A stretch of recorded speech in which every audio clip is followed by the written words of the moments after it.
Okay, this screencast I'm going to talk about some material from your e-text sections 18.6 through 18.8, where your textbook talks about Faraday's law of electromagnetic induction, and it gives you examples of several different situations where one of the parameters in Faraday's law is changed.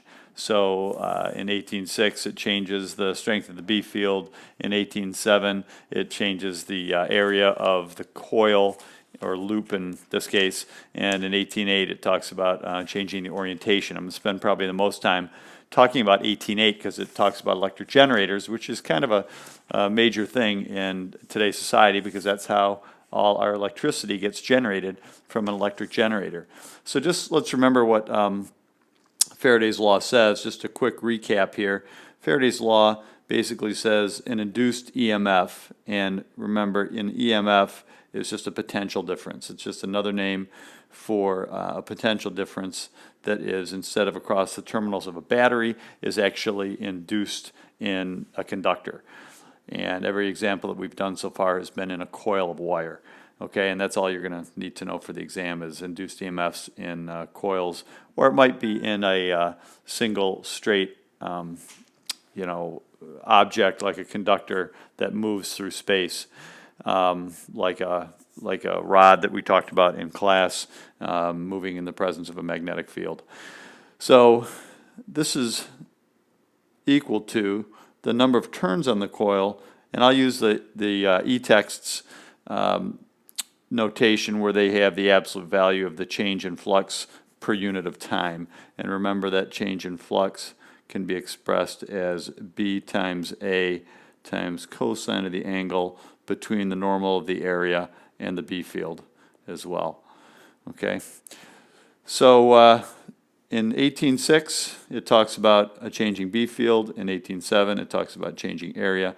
And in section 18.8 it talks about changing the orientation or the angle. I'm going to spend the most time talking about that, but I'll just briefly discuss the example in 18.7 because that kind of is similar to what we did in class on our first day when we talked about electromagnetic induction, the example that they give. So here's the example from 18.7, and it talks about being able to light a bulb by using motional EMF. Remember what motional EMF is. It's when the motion of a conductor in the presence of a magnetic field creates a current. And so in this case, the motion of this rod is to the right. The rod is attached to electrically touching the wires in this circuit. The wires are connected to a light bulb, and so as this rod is moved to the right in the picture here at a velocity, constant velocity of 6 meters per second, you can see there's a conductor moving in the presence of a magnetic field. The magnetic field is into the page, and you can see, let's see, the external magnetic field, yes, is into the page. So you can see that there's a movement of a conductor in the presence of a magnetic field, and it has the effect of changing the area of this loop right here. That's the circuit right there. That's the loop, if you will, in the presence of this B field that's going into the page. And as this thing moves to the right, let's say at some later point the rod is over here, now my area just got bigger, right? So I've got a changing area. So back to my formula, change in area times B field times cosine of theta.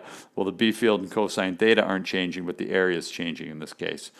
So pretty straightforward as this thing moves to the right. Let's talk about Lenz's law and the direction of the induced current.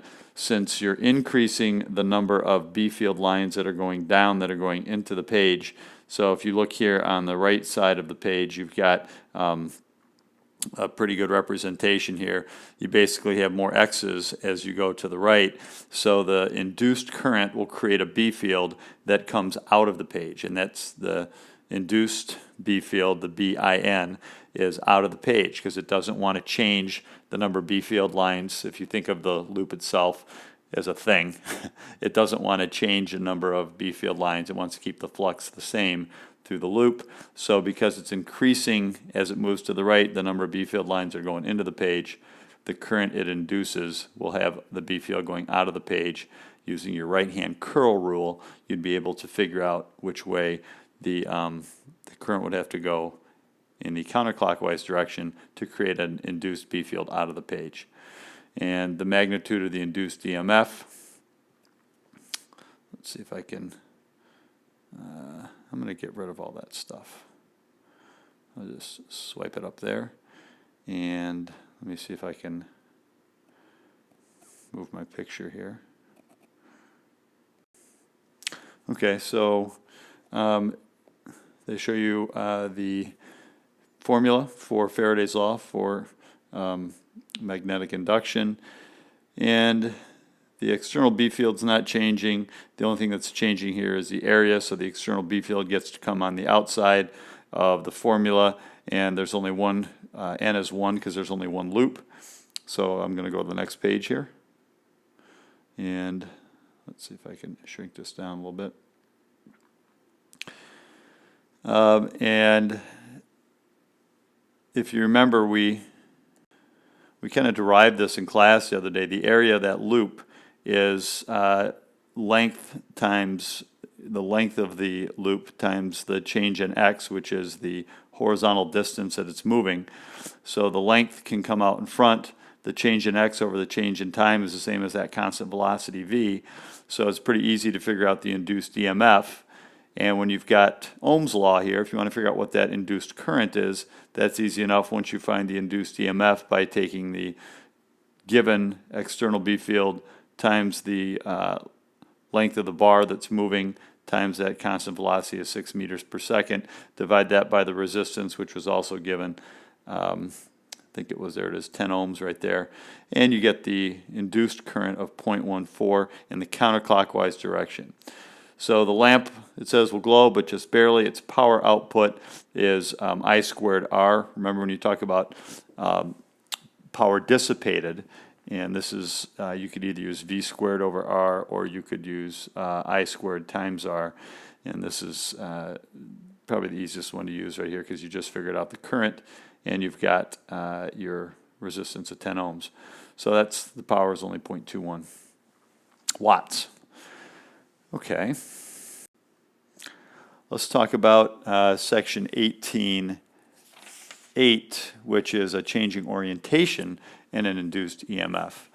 So in a changing orientation, you've got an example of an electric generator. And this is a very, very simplified version of what happens in a steam turbine generator in any power station. The only difference between different power stations is whether it's coal-fired to create the steam, or whether it's nuclear fuel to create the steam, or maybe the turbine is turned by hydroelectric power from a dam or something like that. But there's always rotational motion of some sort right here. Here you've got natural gas being burned, or propane, who knows, that's burning, that's heating up, you know, the water, boiling it, turning it into steam. The steam has a lot of internal energy. The steam loses some of that internal energy. It does work as it expands, and it pushes these turbine blades around, so it cools off as it does that, but it's changing that thermodynamic, that internal energy, into mechanical energy in the form of rotational motion and kinetic energy in the turbine. And as that turns, you notice you've got this rotating loop. And so as the loop rotates, the area is changing that's perpendicular to the B field. And so you've got a B field going in this direction from north to south, and you've got a loop with, it's got only one turn, B field constant, and we'll look through the example to see how we can, or the description in the text, to see how we can quantify this. Okay, so this explanation is going to require that you remember a little bit about rotational kinematics from last year. And I don't know if the Marion girls of Mrs. McCauley went over rotational kinematics or not, but we discussed that in AP1.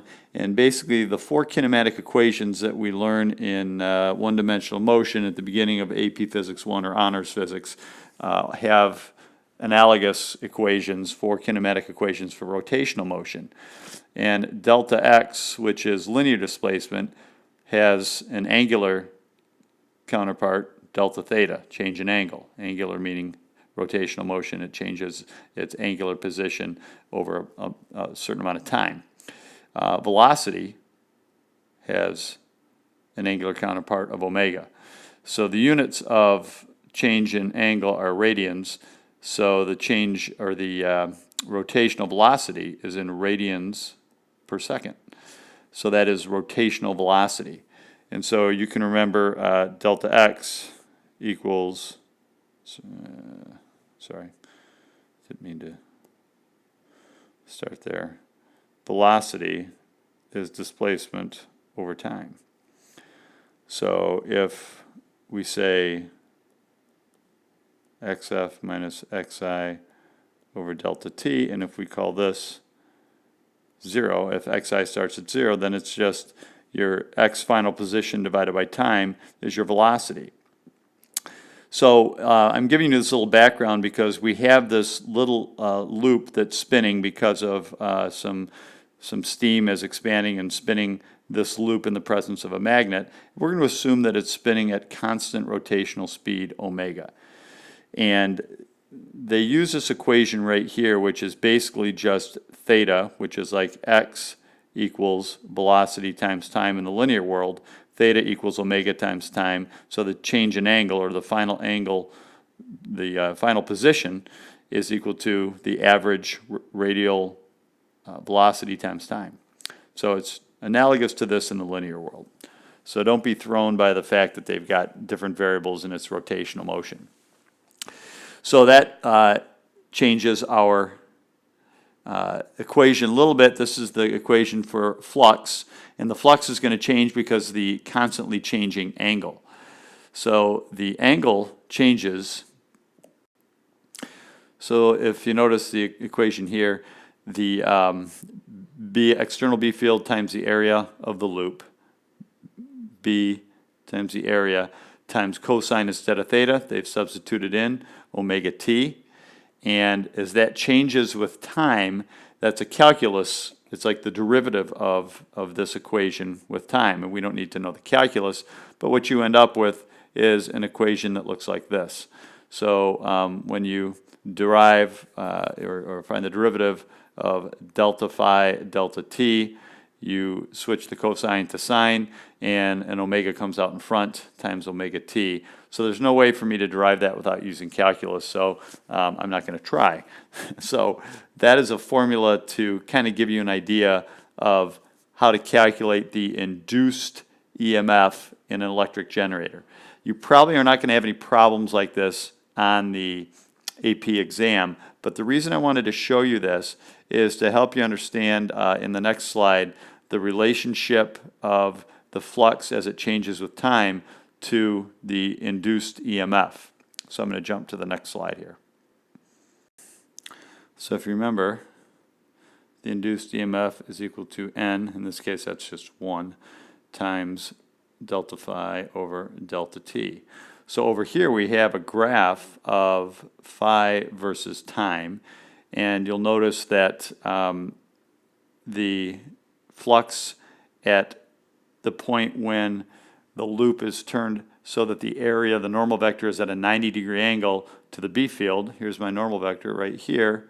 That's the area vector in that direction. Cosine of 90 is 0, so I have no flux at that moment in time.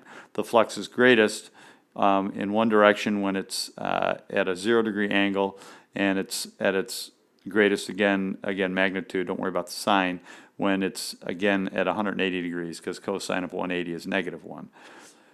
So you can see how this delta phi is going to change as time goes by. The induced EMF as a result of that, because the EMF is how phi changes with time, the instantaneous EMF is the slope, because in calculus it's the derivative. So you can think of it that way if you're in if you're taking calculus right now, it's the derivative at any point in time. So the induced EMF at time 0, the slope of that delta phi delta t line is 0. It starts out at 0. Now I've got a decreasing slope becoming more and more negative, but because you have a negative sign because of Lenz's law, the induced EMF goes positive. So it's at its maximum positive point when we're at the maximum negative slope of phi versus time. The instantaneous slope, or the slope at this point on the graph, delta phi delta t at that instant, is maximum negative.